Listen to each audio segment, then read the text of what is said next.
Hey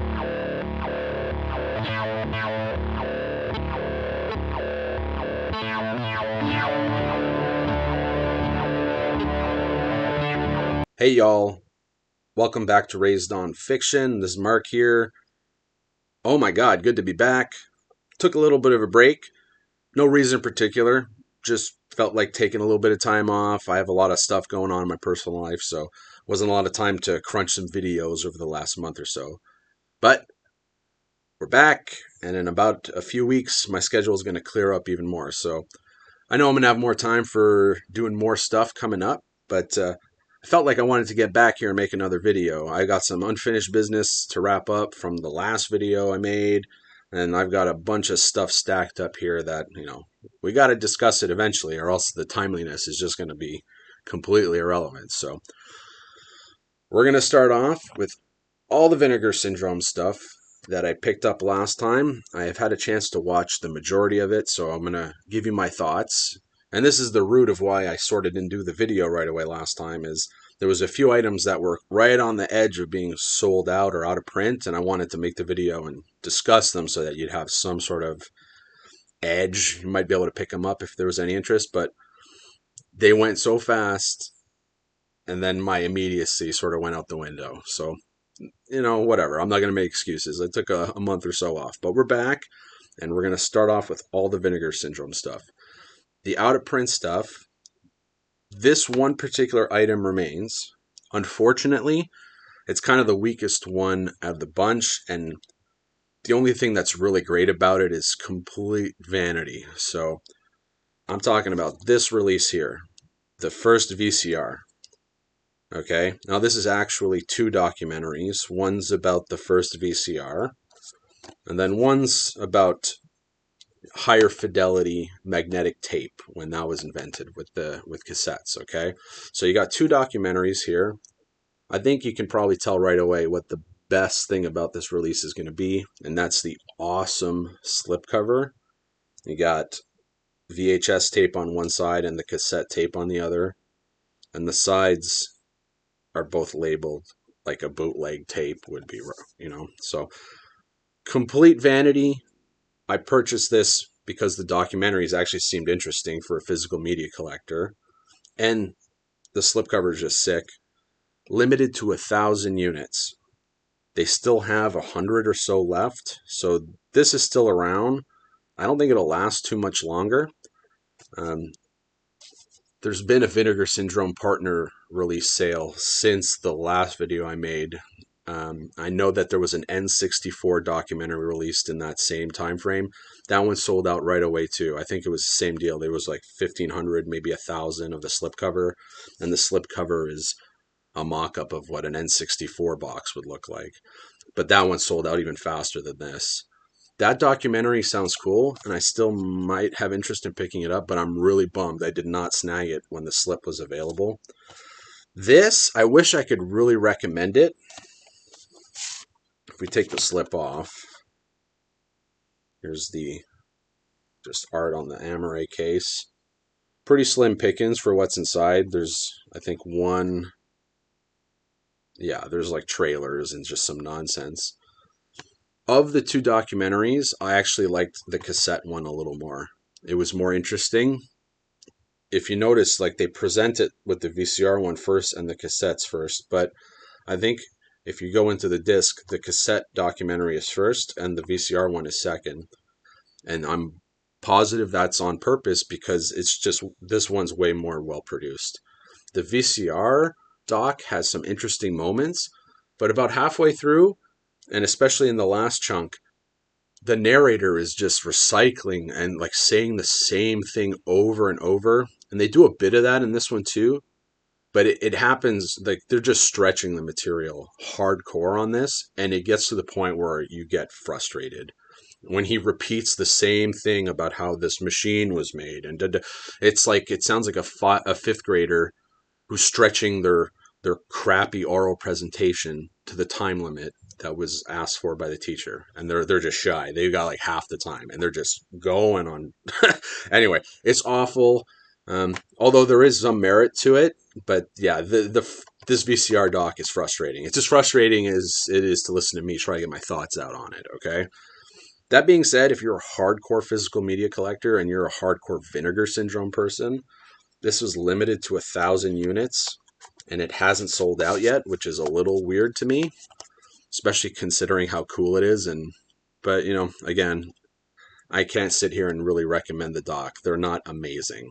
But if you're the type of person who's got this going on, this is definitely up your alley, especially if you come from the time like me where tapes were part of your childhood. So, cool doc. It's the only one here that is kind of close to going out of print that you can still snag if you have interest. Literally only 10% of them left. So if you're going to jump on this, the time is definitely now. The next documentary I picked up sadly did go out of print, and they do not have a standard edition. There was one version only with slip, 2,500 units. That's it. That's all. And it is Heavy Metal Parking Lot. Now, this is a doc that stretches back to my childhood in really weird ways that I didn't even anticipate. And I knew as soon as I saw this dude on the cover, I knew exactly what this was. So, one of the very first physical media pieces that I've ever collected was this Metallica Binge and Purge box. Now, anyone who's familiar with it sees that I don't have the box. I've had that thing for so long. I moved it with me. There was a period of time in my life where it got used to store certain things that I didn't want people to find. So that box got totaled, right? I have all the contents of it there. I should probably buy one on eBay, but if you go on eBay to looking for these boxes, they're all beat up. They released a DVD version years ago at this point. Those are also out of print. They're also expensive. Same contents, but kind of shrunk down and in a different format. This came with VHS and CDs. I think they actually made a cassette version as well. Anyway, when I was a kid, this was the first kind of grail. I went to a record store used, and this box, Metallica box, was at the top of it, and I just got into Metallica. I had no idea what this thing was. I had access to the internet, but it was just a different time, right? So knowing nothing about it, I knew I had to own it, saved up some scratch, went and bought this box set, and I've had it my whole life, even though I'm missing the box now, which really pisses me off. I even wish I'd have kept it in a damaged state, but I got rid of it. So doesn't matter.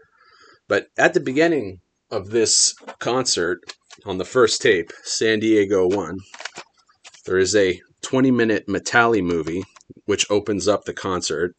And you get the vibe that they played this in front of the audience too, okay? So they have this like little documentary. And throughout it, you see all these weird characters talking, being interviewed. Looks like outside of a concert. So that's what this is. So this is a weird documentary, and you can find it on YouTube. The people who made it made a few other ones. I'm pretty sure they're all available. They literally just go around a arena's parking lot tailgate party before a concert. I think it's Ozzy and Judas Priest and Metallica probably opening. And yeah, it's just a time capsule. All these 80s kids, these burnouts, these metalheads, these punkers. It's just total time capsule.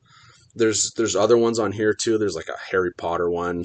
But these docs are very short. Like I think the Heavy Metal Parking Lot itself is only like maybe 18 minutes long. But there's several of them. One of the best documentaries on here, again, as a physical media person, there's a documentary here called Heavy Metal Basement, and what they're doing is there's a guy who I think he runs a record label, some metal or punk label, and it's an old doc at this point in here, but they go into his basement and he's just got like an insane physical media collection. He's got tapes, he's got records, he's got 45s, he's got everything. So as a physical media person, like this doc sort of transcends and has a lot to offer. It has literally everything to do with this movie. So they've gone back to the arena after the fact. They covered when the arena was demolished. I forget where it is exactly. Anyway, literally everything that has ever had to do with the producers of this movie is in here, which is a shame that it's sold out. But really, the Heavy Metal Basement is almost the best part of this thing. So, really cool. Got some disc art inside. Little booklet. Reversible art. Oh my god, I'm holding this like such a friggin' tool. So yeah. Would have been nice for them to make more units of this, but again, you can find this on YouTube if you've never seen it. Once you see it, you probably won't be so disappointed you don't own it. But for me, something that just stretches back like so far down the physical media memory hole, I, I had to have it, and I'm glad I got it right before it sold out. The other one that sold out, now this is not totally sold out, just the slipcover is From Beyond. So this sold out very fast, and this is why you got to watch out if you're into Vinegar Syndrome. When they put out a title like this that's just above the rest, this has a fan base. It's going to get sniped up real fast. This sold out very quickly. It sold out so fast that the standard edition is currently not even available on the website. So here's the awesome slip. Yeah. I gotta keep holding everything backwards. I'm a little out of practice, everybody. Original art underneath. Big old wad of special features. Crack it open. We got 3 discs. So, obviously this is a spiritual sequel to ReAnimator. I think it was made directly, they were made at the same time by the same crew, same director, same writer. I think. I could be wrong about that, but I'm pretty confident it's the exact same crew, okay? Here's the Scream Factory version of From Beyond. Now, I checked this one out, and I compared it to the 4K. Night and day difference. I'd still recommend having this and keeping it if you do already own it, because the color timing is definitely different. This feels like it's lit so that you can see everything. So when you get to the creatures, you're going to see them a little bit more, and everything is a little bit more bright and completely exposed. Whereas in the 4K with HDR, total different look and atmosphere, way more shadows. Pretty sure this is the way the movie's supposed to look, because when you look at the Blu-ray, you're seeing everything and it has the veneer of looking like HD, but everything's so well lit, it just looks kind of weird. This looks like they're trying to make the creatures look more realistic, whereas in the Scream Factory version, everything just looks really fake. Colors are awesome. Purples dominate like the color spectrum here. Movie's weird. Hard recommend if you've never seen this before. I personally like it more than ReAnimator, although ReAnimator is growing on me. Every time I watch that one, I sort of like it a little bit more than the last time.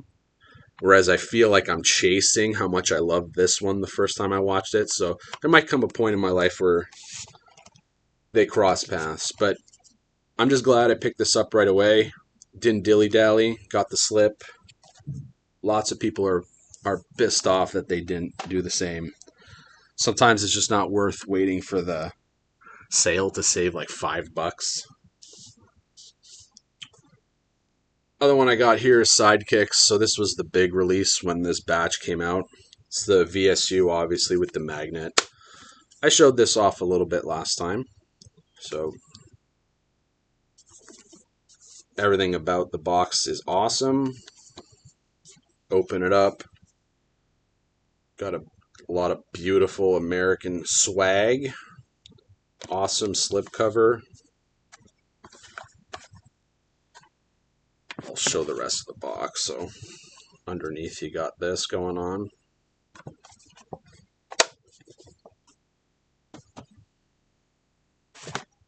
The book is pretty cool. Looks like a magazine. Obviously shrunk down to booklet size, but obviously the printing on this is really nice.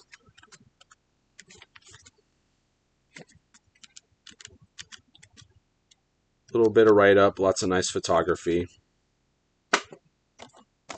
Slipcover. Very reminiscent of like the theatrical poster. It's just cropped in a little bit more. This is the reversible art on the Amaray case. Stacked with features. 4K and a Blu-ray. So I had not seen this one in a while, until a month or so before this was actually announced and released. I found it on streaming.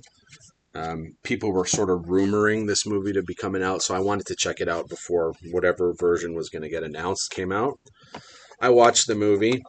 The thing that stood out to me is how creepy the kids' daydreams are. They go dark with it, and the movie takes its time. They don't just like show you this kid's miserable life and then start making things better through montage. I feel like things get progressively worse and creepier for him until you get to this resolution near the end. But yeah, it's creepy. This kid is like haunted by these daydreams. They're like affecting his school, his relationships. There's also this, even though this is like a movie made for younger people, there is this sub layer of grime to it. It's definitely applicable to be on the Vinegar Syndrome label. I feel like what's his name? Yeah, Brandis. Jonathan Brandis's dad in here is kind of got some weird vibes. There's an attraction between him and Brandis's teacher, and then there's this other girl who kind of looks like I don't know. There's just this whole little sub layer of slime going on under here, which reeks of Vinegar Syndrome. So I love it. This was great. Transfer looks great too. I'm pretty sure this is the same master that was on the stream. So if you've watched this streaming recently, this looks like basically the same, just a little better. Obviously, the grain structure looks better on disc versus streaming. So hard recommend. Don't think that's sold out at all yet, but it will eventually. There's no way it doesn't. Now, the rest of the Vinegar Syndrome stuff I have are some older releases, but I want to discuss them. Okay, so I picked up Blades. This was in that sweet $10, they did 10 titles for $10 every day of that last sale. This was the only one of those that I sniped. There was a few others I should have grabbed, but I missed the opportunity on. This one I did not. It's a Jaws clone, where Jaws is a lawnmower on a golf course. Okay?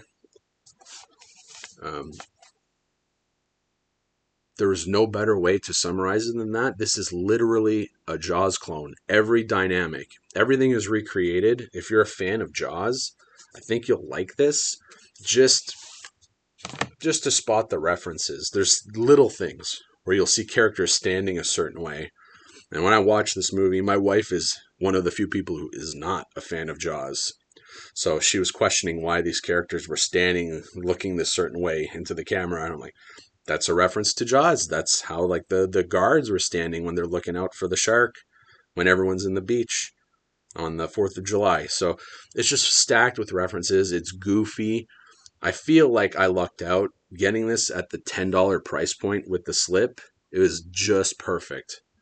I feel like if I would have bought this, at least on a regular sale, like when they do the Black Friday sales or any sort of 50% MSRP sales, I feel like this was solid enough where I'd walk away happy I made the purchase. But getting this for $10 was perfect. I'm going to watch it again. This is not one I regret buying. I don't know that I'd pick it up for full price, but if it ever goes on sale again and you're a big Jaws fan and you are into schlock parodies, 100% could recommend this one. Girls' School Screamers. So I did not really pick this up on this haul. This one's going back a little bit, but I finally watched it.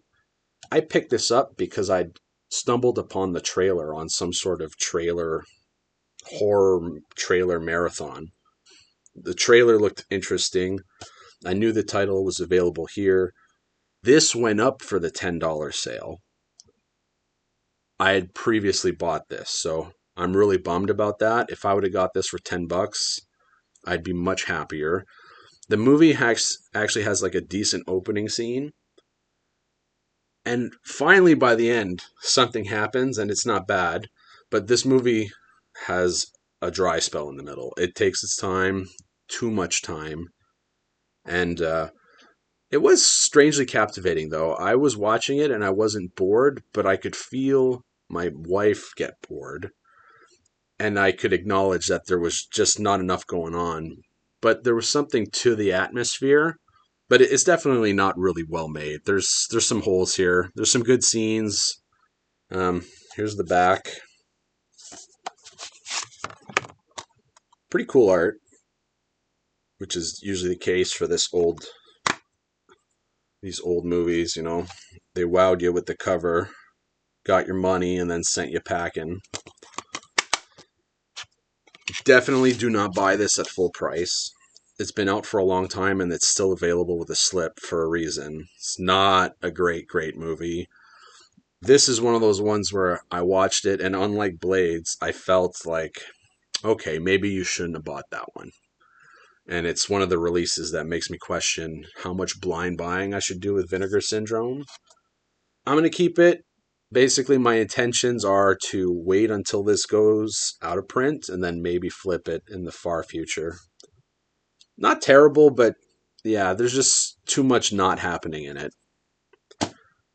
Not a lot of rewatch value there. The last one I'm going to talk about today is Six String Samurai. So this is a VSU, just like the Sidekicks box. This was their second one, so this came out before Cloak and Dagger and after Beastmaster. Again, this is readily available, nowhere near selling out, but this is more enjoyable than Girls' School Screamers. It's just not a horror movie. So what this is Mad Max with swords and guitars. It's got rockabilly vibes. It's got like martial arts and Mad Max all kind of thrown into one. This is definitely a movie that I could see not everyone loving. It's like from the late 90s. One of those so bad it's good type vibes. It's pretty well produced though. There's some good cinematography in here. The pacing's pretty good. I feel like the movie doesn't overstay its welcome. It doesn't drag too long. It kind of just ends right where it should. If it had gone much longer, then we might have some editing issues. But overall, not so bad there. I'm a sucker for this though. Like I've only watched this once. I watched it last night. You've got the main character walking around with a katana, who's a badass, who has a hollow body Gibson like with humbuckers. It's like an old model too. It's a 1957. So he's walking around with this guitar that everyone wants because they're in a wasteland. And this is set in an alternate reality where Russia attacked the United States in the mid 50s with nukes. America's a wasteland. Somehow Elvis is the king of Las Vegas and has a prosperous reign for 40 years until he dies. Now there's calls for a new hero to lead everybody. So you got all these vigilante rockabilly dudes like trying to make their way to Vegas to like claim the throne, which is what our lead is in the middle of doing. But he stumbles across a kid, blah blah blah blah. But he's walking around the desert with his guitar and sword, and he's being chased by this other dude who calls himself Death, who's dressed all in black, who's got like a little gang, and he's walking around with a Stratocaster that looks exactly like the Stratocaster I have. So this movie is basically designed to appeal to me. I don't think it would appeal to everyone, but it was kind of interesting. It held my attention throughout. I think it was good enough to rewatch. Obviously, this edition comes in the fancy magnet box. So if you're collecting all of these, I don't know that it makes sense not to pick this one up. We'll just crack it open. Definitely don't like the art on this one quite as much. Like as pretty much every single other one of these magnet boxes has had better art. This one's kind of busy. The orange is kind of ugly too. It's not terrible, but it's definitely a little ugly. I got a book. So you see, like, you get the vibe. This movie's shot on 35 millimeter film, so it looks real. It doesn't look like a made for TV movie or anything. It's got a strange vibe. I don't know much about its history. That's the thing with a movie like this. It's kind of shocking it's getting such a release because it's something I've never heard of. I've heard of plenty of bad movies, but this is one that should theoretically be right up my alley. I've never heard about it. So here's the slip. Kind of a bland slip, to be honest. It's okay. Shows off the character who's literally wearing the same glasses. So you see what I'm talking about here? The character's literally got OG Wayfarers, the exact same glasses that I have like 4 or 5 different pairs of. Here we got him here.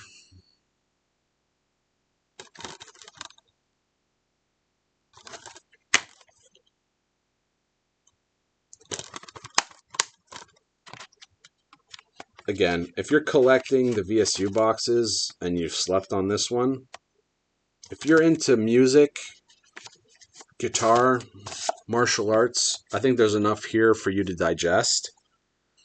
I guess the biggest selling point to this movie would be its soundtrack. It's got a really good one. Obviously, old school kind of rock and roll, rockabilly vibes.